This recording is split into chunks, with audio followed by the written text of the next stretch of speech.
42 years old, no marriage and still virgin। Welcome back to my channel friends. और आज मैं explain करने वाली हूँ आर माधवन की बहुत ही प्यारी मूवी जिसका नाम है आप जैसा कोई।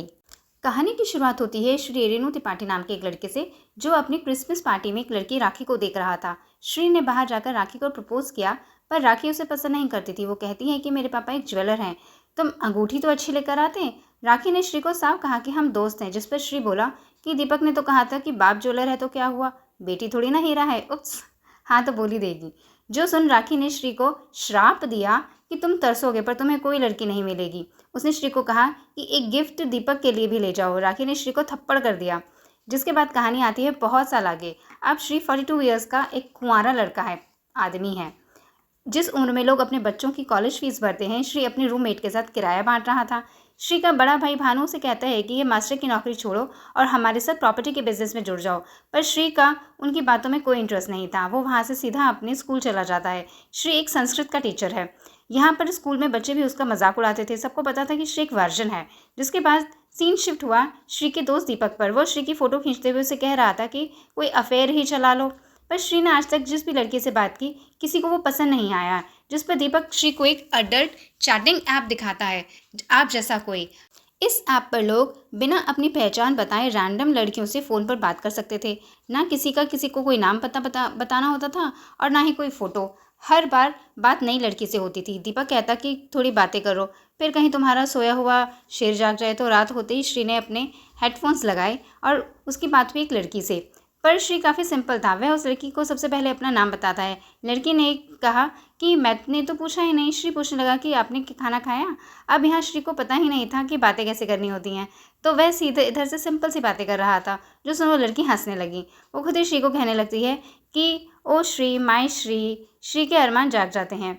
वो उस लड़की को अपने पास इमेजिन करने लगा। सुबह श्री अपने दोस्त दीपक को सब कुछ बताता है। स्कूल में भी वो बहुत खुश खुश रहने लगा था, जो देखकर बच्चे भी हैरान थे। अब श्री रोज़ इस ऐप पर अलग अलग लड़कियों से बातें करता था और उन्हें अपने साथ इमेजिन करता। तो अब सीन शिफ्ट होता है श्री के भाई भानु पर। वो काफ़ी ओल्ड ख्यालात वाला आदमी था जो अपनी बीवी कुसुम को कुछ समझता ही नहीं था। कुसुम एक क्लाउड किचन खोलना चाहती थी पर वो साफ मना कर देता। और यहीं अगले दिन कुसुम से मिलने उनका पड़ोसी आया। वो कोलकाता से कुसुम के लिए संदेश लेकर आया था, जो कुसुम के आचार की तारीफ कर रहा है कि आपको प्रोफेशन इसे शुरू कर देना चाहिए। तो जो यहाँ इसे श्री के साथ के लिए रिश्ता भी लेकर आया था। कुसुम ये बात श्री को बताती है कि 32 साल की लड़की है पर अभी फ़ोटो नहीं आई है। जो सुन श्री ने कहा कि हम नहीं मिलने जाएंगे, पर उसकी भाभी ने श्री को कोलकाता भेज दिया। श्री यहाँ चाय ऑर्डर करता है पर इस रेस्टोरेंट पर चाय नहीं सिर्फ कॉफ़ी मिलती है। तो तभी वहाँ एंट्री हुई उस लड़की मधु बोस की। अब मधु बोस श्री से बिल्कुल ऑपोजिट, एकदम सुंदर, स्टाइलिश, एडवांस लड़की थी। श्री उसे देखता रह गया। वो मधु को साफ कहता है कि देखिए हम ज़्यादा नहीं कमाते। मधु कहती है कि मैं ठीक ठाक कमा लेती हूँ। मधु भी श्री की तरह ही एक टीचर थी। वो institute of art and language में फ्रेंच पढ़ाती है। जिस पर श्री ने कहा कि देखिए हम अपनी जमशेदपुर की नौकरी नहीं छोड़ेंगे। मधु ने कहा कोई बात नहीं, मैं जमशेदपुर आ जाऊंगी। श्री मधु को जमशेदपुर इमेजिन करने लगा। वो पूछता है कि मैं आपको पसंद क्यों आया। मधु कहती है कि मुझे रिश्ते तो बहुत आए पर आपके नाम श्री रेणु ने मेरा ध्यान खींच लिया। मधु का भी यहाँ चाय पीने का मन था। वो दोनों चाय पीने के लिए बाहर चले गए। मधु वही सेम चाय ऑर्डर करती है जो श्री पीता था, यानी इन दोनों की पसंद भी सेम है।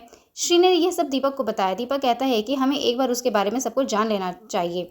श्री को भी शक होने लगा कि कहीं कोई स्कूल का बच्चा उससे पंगे तो नहीं ले रहा।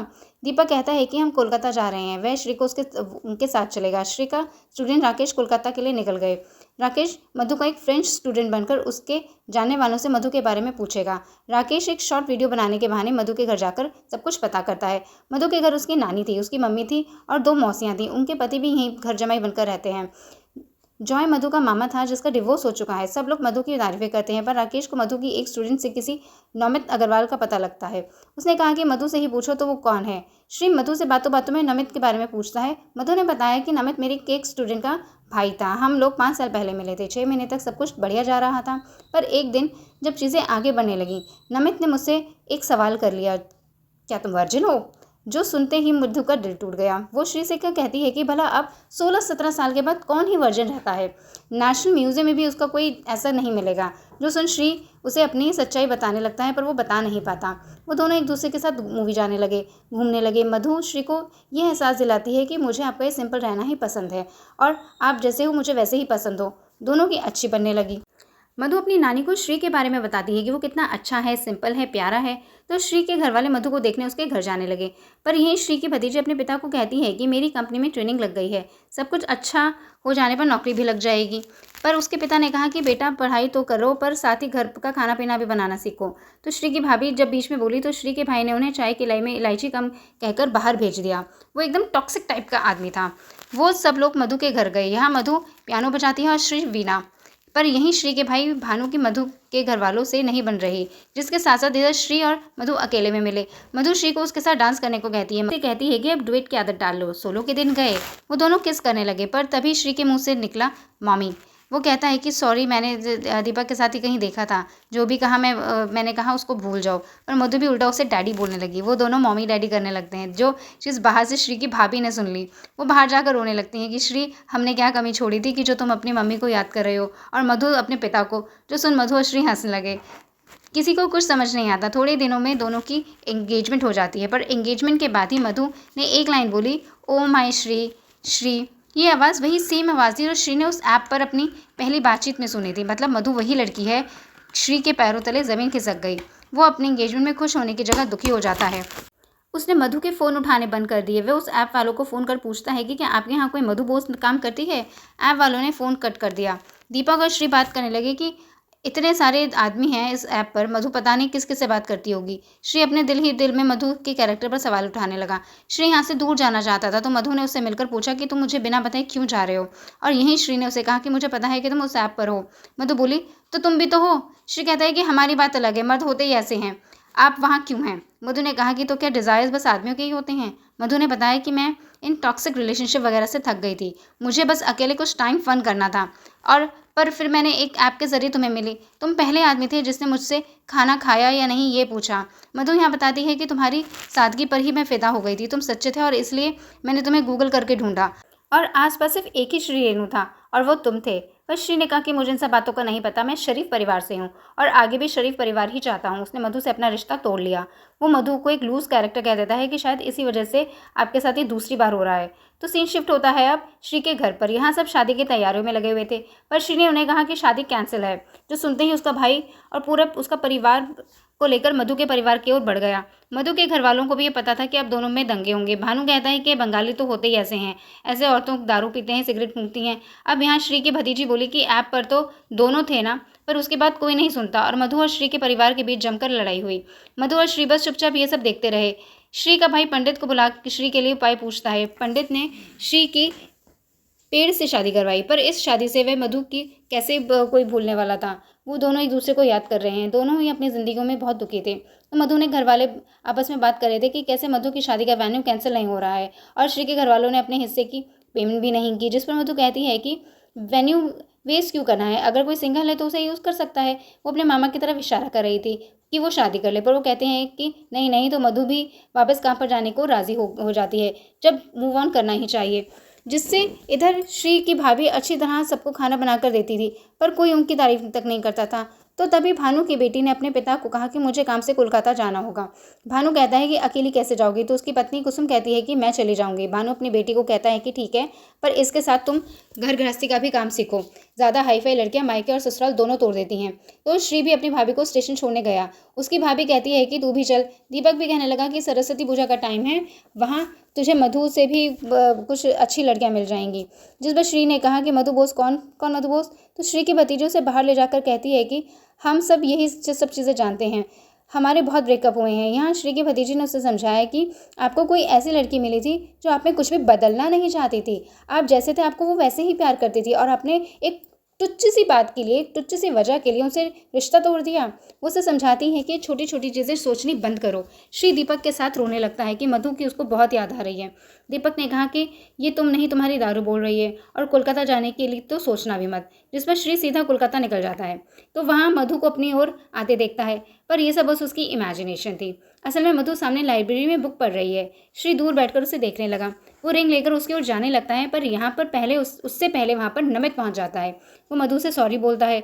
नमित ने कहा कि मुझे सुनने में आया था कि तुम्हारे किसी अंकल से शादी होने वाली थी, पर किस्मत देखो तुम यहीं हो।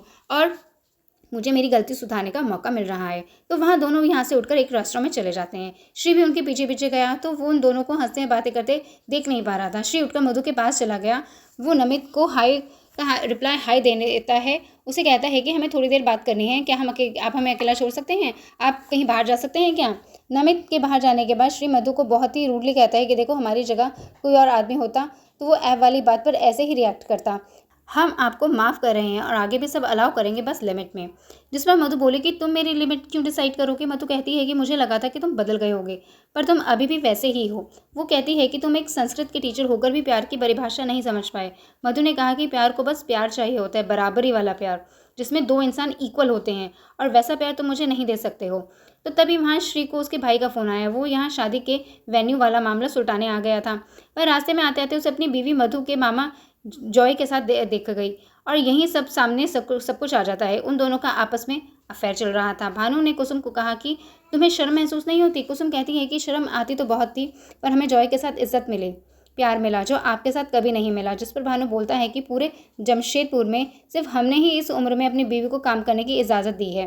तो उसकी बीवी बोली कि आप होते कौन हैं हमें इजाज़त देने वाले? हम खुद अपने हाथों से अचार बनाते हैं, मेहनत करते हैं, ताकि कोई हमें ये ना कह सके कि हमने तुम्हें अलाउ किया। जो सुनते ही श्री को अपनी कही हुई बात याद आ जाती है जो उसने मधु को कही थी। भानु की बीवी बोली कि हमारी बेइज्जती के बिना आपका खाना भी हजम नहीं होता। भानु कहता है कि हम मजाक करते हैं। तो उसकी बीवी बोली, क्या हम ऐसा मजाक कर सकते हैं? क्या हम आपको 10 लोगों के सामने कुछ भी कह सकते हैं? भानु का दोस्त बोला, छोड़िए भाभी का मन भटक गया। तो भानु की बेटी बोली कि मन नहीं भटका, मम्मी को प्यार हुआ है। भानु की बीवी जाने लगी। भानु उसे रोकता है। श्री को भी इस मोमेंट में अपनी गलती का एहसास हुआ। भानु कहता है कि चलो चुपचाप हमसे माफ़ी मांग लो, हमारा दिल बहुत बड़ा है, हम तुम्हें माफ़ कर देंगे। जिस पर श्री बोला कि किस बात की माफ़ी भैया? वो कहता है कि अगर भाभी इस चीज़ में खुश है तो हम उनके साथ हैं।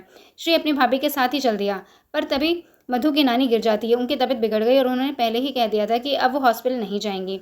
जो सुन मधु दुखी हो जाती है कि कहीं नानी इस साल की सरस्वती पूजा भी अटेंड ना कर पाएँ। पूजा को अभी 7 दिन बाकी थे और उनका बचना मुश्किल था। तो श्री बोला कि पूजा अभी कर लेते हैं, आस्था में तारीख कैसी? श्री दीपक को फ़ोन करता है कि कोलकाता आ जाओ, पर दीपक उसकी भाभी की बात लेकर बैठ गया। जिस पर श्री कहता है कि दीपक, तुम्हारी तरह हम नहीं समझे थे कि प्यार को बस प्यार चाहिए, वो भी बराबरी वाला, जितने तुम हो उतने वो। अगले दिन श्री मधु के परिवार के साथ पूजा की तैयारी करवाने लगा। श्री का दोस्त दीपक भी यहाँ आ जाता है, पर उसके साथ साथ पूजा में नमित भी आ गया। मधु की नानी श्री को सब चीज़ें में इन्वॉल्व करती है। मधु उसे देखते दे रही होती है। वो लोग सरस्वती माँ की पूजा कर उन्हें पानी में विसर्जित कर देते हैं। यहाँ बारिश होने लगी और तभी श्री मधु को रोक लेता है। श्री ने मधु को बता दिया कि वो एक वर्जिन है। उसने मधु को बताया कि हमें लगता था कि हम भानु भैया जैसे नहीं हैं, पर हम निकले उन्हीं के जैसे। श्री यहाँ अपनी सारी गलतियाँ मानता है। वो कहता है कि हम अपनी गलतियाँ सुधारेंगे, हम बहुत कोशिश करेंगे, हम गलतियाँ भी करेंगे, बस आप हमें माफ़ कर समझ लेना कि हम ऐसे ही हैं। श्री कहता है कि जितने आप उतने हम, ये तो हम सबकी यही सही सामने आया कि मधु और नमित के बीच कुछ नहीं है, वो बस दोस्त हैं। जो सुन श्री अपनी जेब से मधु की रिंग ढूंढने लगा जो कब से उसके पास थी, पर वो कहीं खो गई। जिस पर दोनों ज़ोर से हंसने लगते हैं। दोनों का पैचअप हो गया और इसी के साथ एक हमारी कहानी पूरी हुई। दोस्तों, अगर आपको ये वीडियो पसंद आया तो वीडियो को लाइक करें और मेरे चैनल को सब्सक्राइब करें। Thank you.